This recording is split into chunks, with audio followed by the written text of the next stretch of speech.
It's not really heavily Latino. It is indigenized in many cultures that are woven like threads, the warp and the woof of a fabric of Filipino profile. And it is a diversified mind that you cannot really put really under the microscope.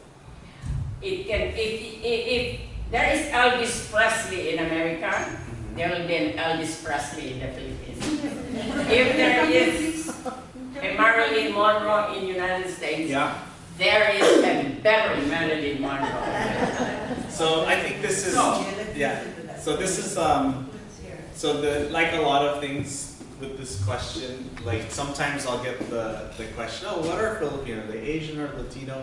Like a lot of things, it's complicated. I think the term Asian, we use the term Asian a lot nowadays. If this was 1950, 1960, no one was saying the word Asian. That term didn't exist. It's a term that became an identity because that was a time when a lot of different groups, Chinese, Japanese, Koreans, Filipinos were experiencing discrimination, but they're very small in number. And so they said, hey, we need to come together as a bigger group. What are we going to call ourselves? A bunch of activists said, oh, well, let's say we're Asian American. They were very much modeling themselves after the Black Civil Rights movement. Very much inspired by people like Martin Luther King and other civil rights leaders.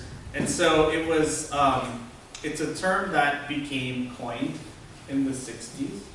But over time, who gets to be Asian is different. People, when you ask someone, what's Asian culture, they're always talking about Chinese things, Japanese things, and Korean things.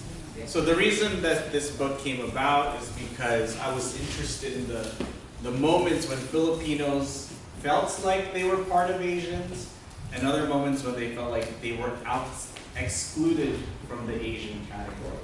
How many of you have a last name that sounds like Ramirez or Torres or something like that? Well, it's the Spanish. It's the Spanish that comes in. So imagine you're applying for a job. You don't have your picture in the resume. All it says is Lita Torres or something.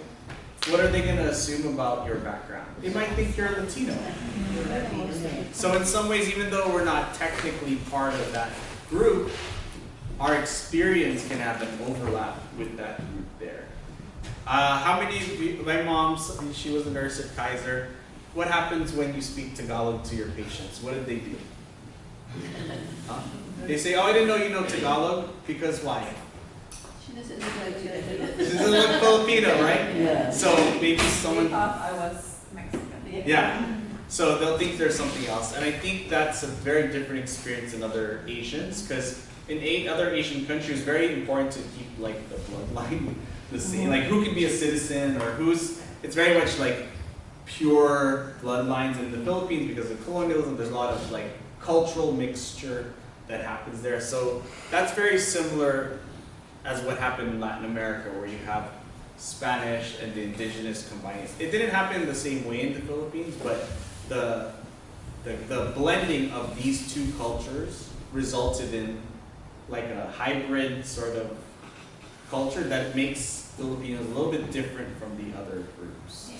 So but I think it changes. Like the belonging can change over time, because now that Filipinos are being attacked because they're Asian, it causes people to have a stronger sense of Asian identity.